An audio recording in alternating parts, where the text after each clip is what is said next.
Bab 384 Aku sedang memanfaatkanmu. Rosa berjalan di depan, sementara Sander di belakang. Keduanya diam tanpa kata.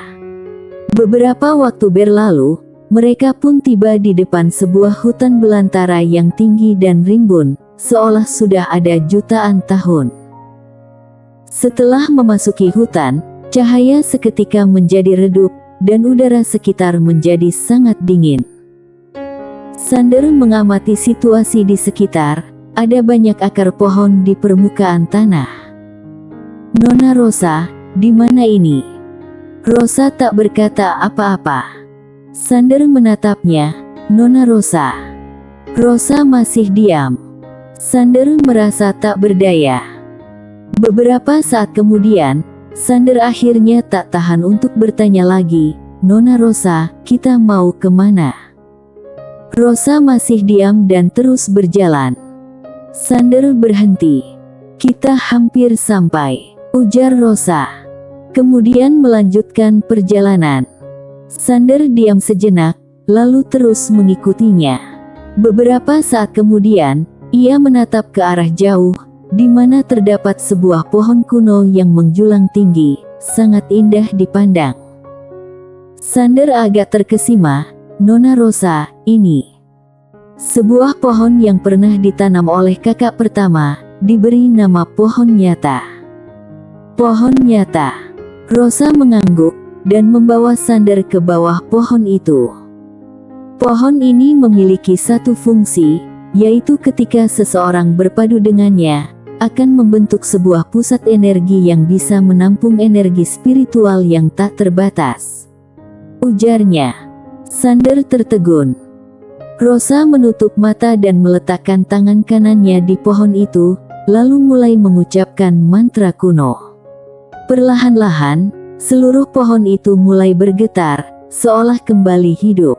Peri kecil tiba-tiba muncul dari dalam pohon. Rosa, akhirnya kau datang. Rosa tersenyum tipis dan berkata dalam hati, ya. Komunikasi dalam hati. Apakah kau ingin menyatu denganku? Tanya peri kecil. Rosa menggeleng, lalu melirik Sander, bisakah kau bersatu dengannya? Ah. Pihak lawan terkejut dan merasa bingung, aku dan dia. Rosa mengangguk. Rosa, Tuan pernah berpesan, setelah kau menjadi kuat, kau akan datang ke sini untuk menyatu denganku, lalu membiarkanku membantumu meningkatkan kekuatanmu. Apakah kau ingin memberikanku kepadanya? Rosa tersenyum, ya. Peri kecil melirik Sander yang berdiri di samping. Apakah ia adalah orang yang kau sukai? Tidak, aku membencinya, jawab Rosa. Peri kecil merasa bingung. Dan Sander tiba-tiba berkata, apa yang sedang kalian bicarakan? Bisakah kalian ceritakan padaku? Aku berjanji tak akan menyebarkannya. Rosa melirik Sander, kami sedang membahas bagaimana cara menipumu. Sander tak bisa berkata-kata. Peri kecil melirik Sander, matanya penuh dengan rasa ingin tahu. Rosa berbisik padanya. Setelah meragu sejenak, peri kecil akhirnya menoleh. Ketika Sander hendak bicara, peri kecil berubah menjadi cahaya hijau dan masuk ke alisnya. Boom! Pohon nyata di lapangan langsung menghilang. Mata Sander terbelalak, tubuhnya bergetar hebat. Setelah beberapa saat, matanya perlahan terpejam, dan tubuhnya memancarkan aura yang kuat. Pada saat ini, seluruh hutan belantara bergejolak. Rosa menatap Sander tanpa berkata-kata. Entah berapa lama kemudian, Sander merasakan adanya satu pohon tambahan di dalam lautan pikirannya.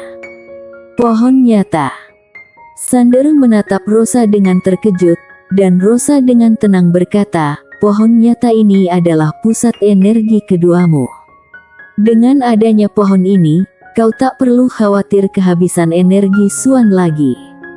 Kau dapat terus bertarung.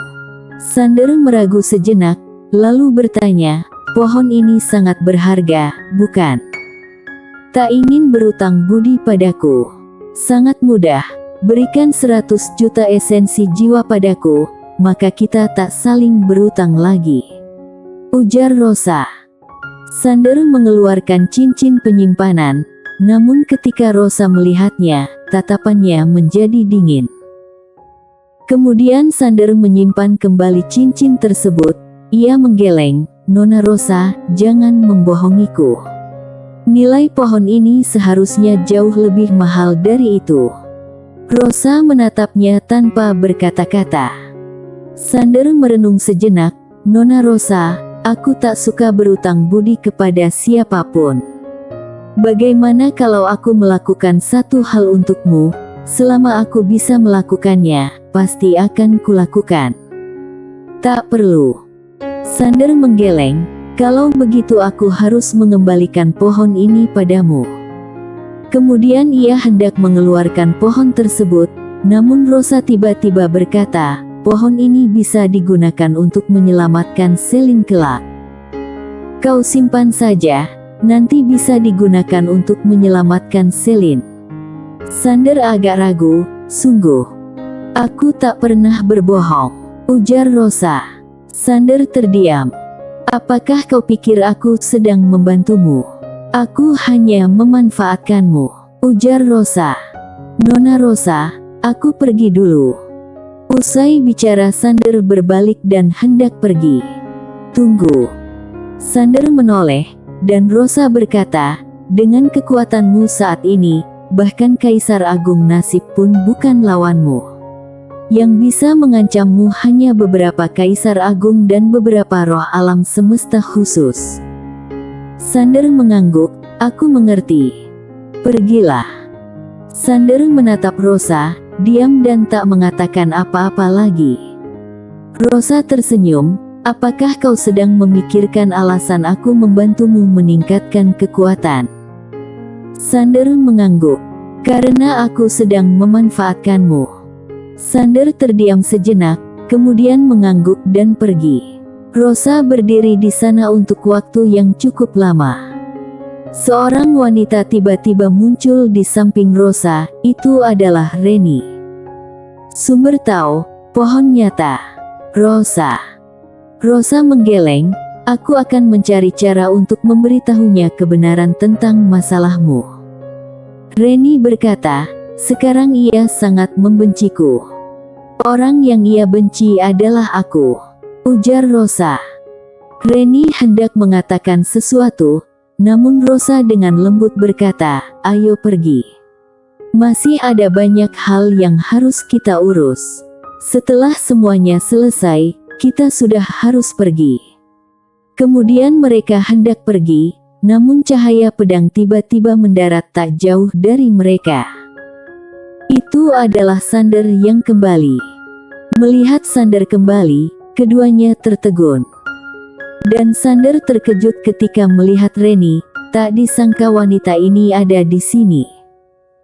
Mereka saling menatap, kemudian Sander dengan serius berkata, "Nona Rosa, aku ingin berbicara denganmu." Rosa agak terkejut, "Membicarakan masalah apa?" "Masa depan alam semesta Guanxuan dan alam semesta nyata," jawab Sander. "Bukankah kau hanya ingin membicarakannya dengan Selin?" Sander merenung sejenak, "Tadi aku hanya emosi, sehingga mengatakan perkataan seperti itu." Rosa tertegun. "Nona Rosa, maaf kalau aku blak-blakan, namun aku memang kesal padamu. Itu karena kau menjebakku terlebih dahulu. Namun, semua itu tak lagi penting. Sebagai pangeran alam semesta Guanxuan, aku tak seharusnya terlalu emosional. Jadi, aku bersedia membicarakan masa depan kedua alam semesta denganmu." Rosa menatapnya, "Jadi, sebelumnya kau mengatakan hanya ingin berbicara dengan Selin, tujuannya untuk membuatku kesal." Sander mengangguk, "Ya, maaf. Aku terlalu sensitif." Rosa tiba-tiba tertawa. Tertawa dengan sangat gembira. Sander tampak serius, "Nona Rosa, maksudmu?" Rosa tersenyum, mari bicara. Akan tetapi, apakah kau tak takut aku menjebakmu? Aku akan mewaspadaimu. Rosa segera terkikik. Sander mendesah, wanita benar-benar sulit ditebak. Rosa menatap Sander, bagaimana kalau pergi ke alam semesta nyata? Sander berkata, bagaimana kalau ke tempat kami saja? Tak masalah. Bolehkan aku membawa Reni? Sander mengangguk, terserah. Reni melirik Sander tanpa berkata-kata. Ketiganya pun segera menuju alam semesta Guanxuan. Di aula Dewa Maya nyata, Rosa dan Reni duduk di sebelah kiri, sementara Sander, Grace serta yang lain duduk di sebelah kanan. Jessie serta yang lain juga merasa terkejut dengan kedatangan Rosa dan Reni. Grace menatap Rosa dan Reni, lalu melihat ke Sander, namun tak mengatakan apa-apa. Rosa meletakkan gulungan di depan semua orang. Ini adalah rencanaku. Aku sudah mulai melaksanakannya di alam semesta nyata. Lihatlah. Orang-orang melihat gulungan itu dengan serius. Sander juga terkejut karena rencana Rosa ini lebih berani daripada yang ia bayangkan. Nona Rosa, apakah kau serius? Tanya Jessie. Rosa mengangguk. Jessie diam. Kalau rencana ini benar-benar dilaksanakan, mungkin alam semesta nyata akan mengalami kekacauan internal. Namun, dari sudut pandang jangka panjang, mereka pasti akan menjadi lebih kuat. Wanita di depannya ini sedang meruntuhkan untuk membangun kembali. Rencana ini bagus, namun ada risiko. Kalau alam semesta Guanxuan tak cukup unggul kelak, mungkin akan perlahan-lahan ditelan oleh alam semesta nyata. Di dalam aula, Sander serta yang lain sedang merenungkan hal ini, dan tetap diam. Rosa memerhatikan mereka tanpa berkata-kata. Nona Rosa, kalau boleh tahu kenapa kau tiba-tiba ingin melakukan ini?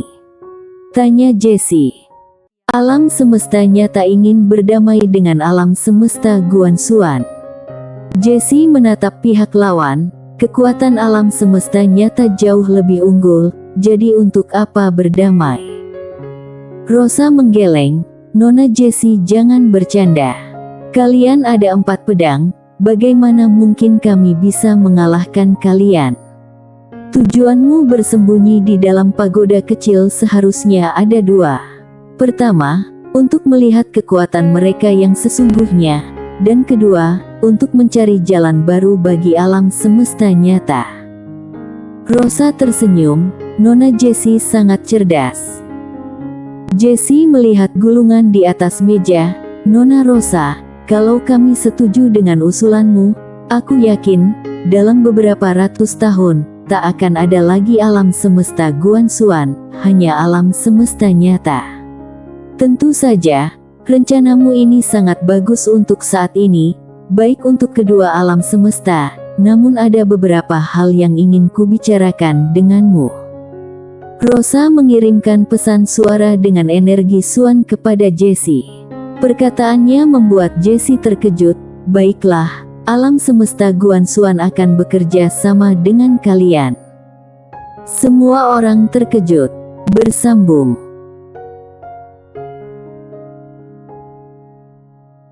Bab 385 bibinya tak terkalahkan. Tak perlu diskusi lagi. Sander serta yang lain terkejut, sebenarnya apa yang kedua wanita ini bicarakan. Melihat ekspresi bingung orang-orang, Jessie tersenyum tipis, namun tak mengatakan apa-apa. Sander serta yang lain juga tak bertanya, mereka percaya pada Jessie. Rosa berdiri dan menatap Sander, kami ingin berbicara denganmu. Jessie serta yang lain berdiri, lalu pergi keluar. Grace melirik Rosa dan Reni, ekspresinya sedikit muram. Pada saat ia hendak pergi, Sander tiba-tiba meraih tangannya, kita adalah suami istri, jadi harus menghadapi segala sesuatu bersama-sama.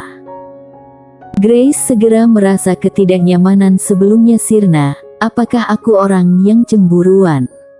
Karena mereka berdua ingin berbicara denganmu, pasti ada sesuatu, kau bicaralah dengan mereka. Usai bicara, ia pun pergi.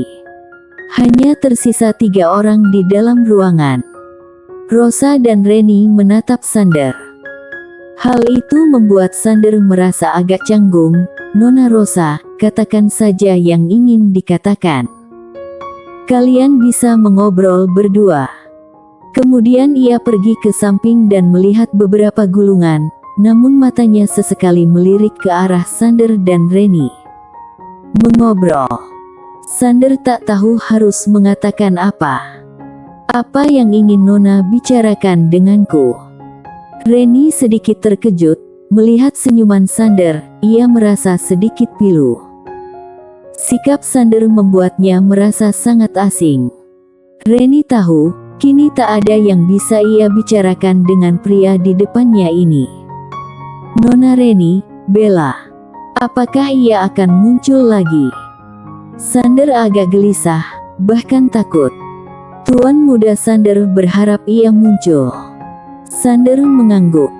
Lah tak akan muncul lagi. Sander sedikit menunduk.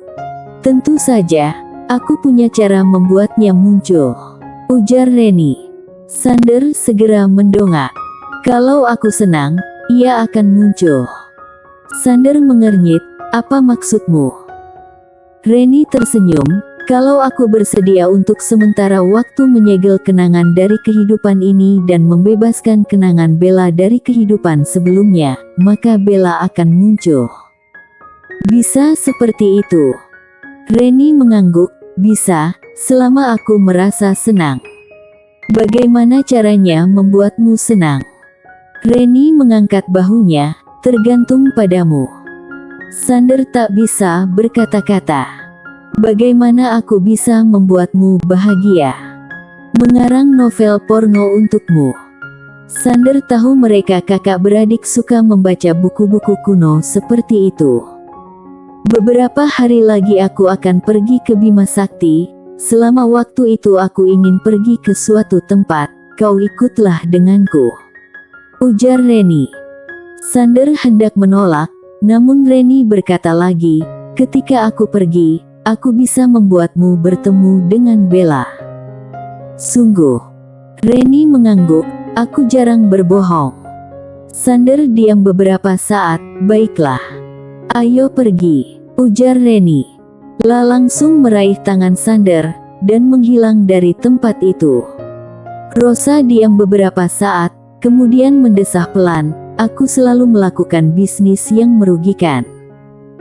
Lah menunduk untuk melihat tangan kanannya, di tengah telapak tangannya, ada segel bencana berwarna merah darah. Waktuku sudah tak banyak lagi. Reni membawa Sander ke padang rumput yang luas. Di ujung pandang, ada banyak binatang ternak, sangat mengesankan. Langit cerah dipadukan dengan padang rumput. Sander melihat sekeliling, ketika menoleh, Reni tiba-tiba berbaring di tanah, posisinya agak menggoda.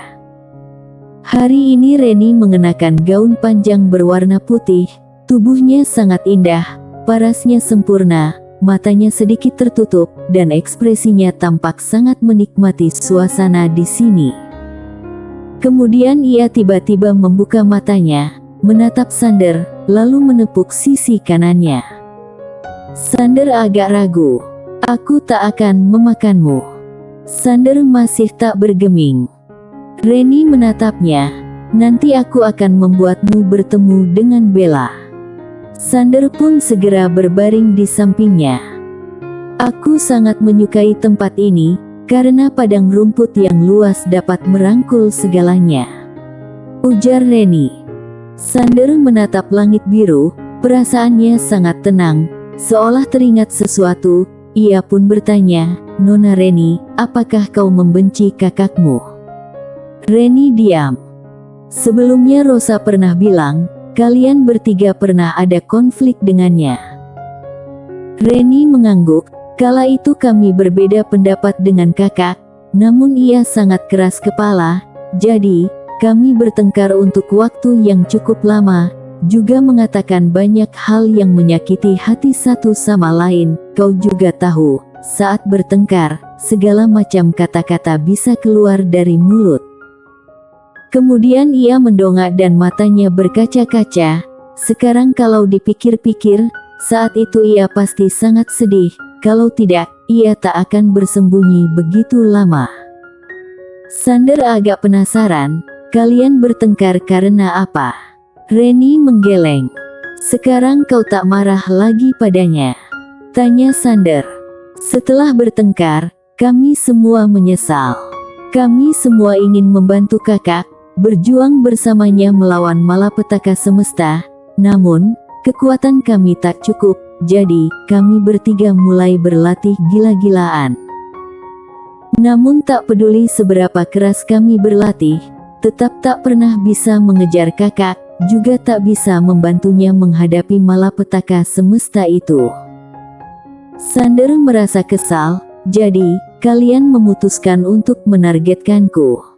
Reni tersenyum, ya, sangat jujur. Sander diam tanpa kata, ekspresinya tak enak dipandang.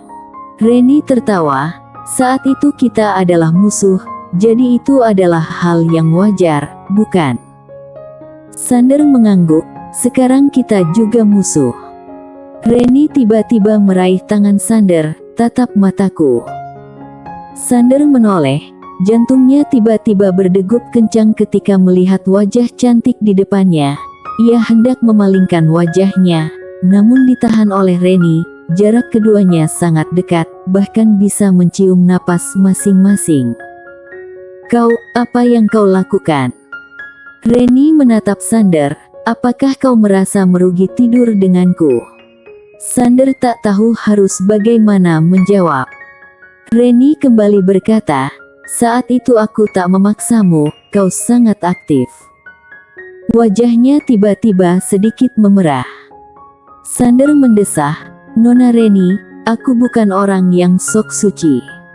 Aku memang tak merugi tidur denganmu, namun aku tak suka seperti itu, karena kau tidur denganku, itu adalah bagian dari rencana. Reni tiba-tiba bertanya, apa maksudmu? Sander terdiam, sebenarnya dirinya juga ingin tahu. Reni berbaring di lengan Sander, merasakan kelembutan di sebelahnya. Tubuh Sander tiba-tiba kaku, ia hendak mendorong Reni, namun pihak lawan tiba-tiba berkata, biarkan aku mendapatkan keuntungan darimu, nanti kau bisa mendapatkan keuntungan dari Bella, tak akan merugi. Sander diam. Antara Bella dan Selin, siapa yang lebih kau sukai? Tanya Reni. Sander merenung sejenak, aku menyukai keduanya. Reni menoleh ke Sander, menyukai keduanya. Sander mengangguk.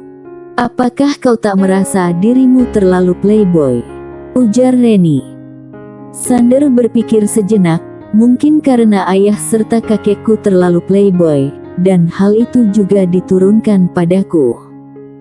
Suatu hari nanti kau pasti akan mendapatkan ganjarannya.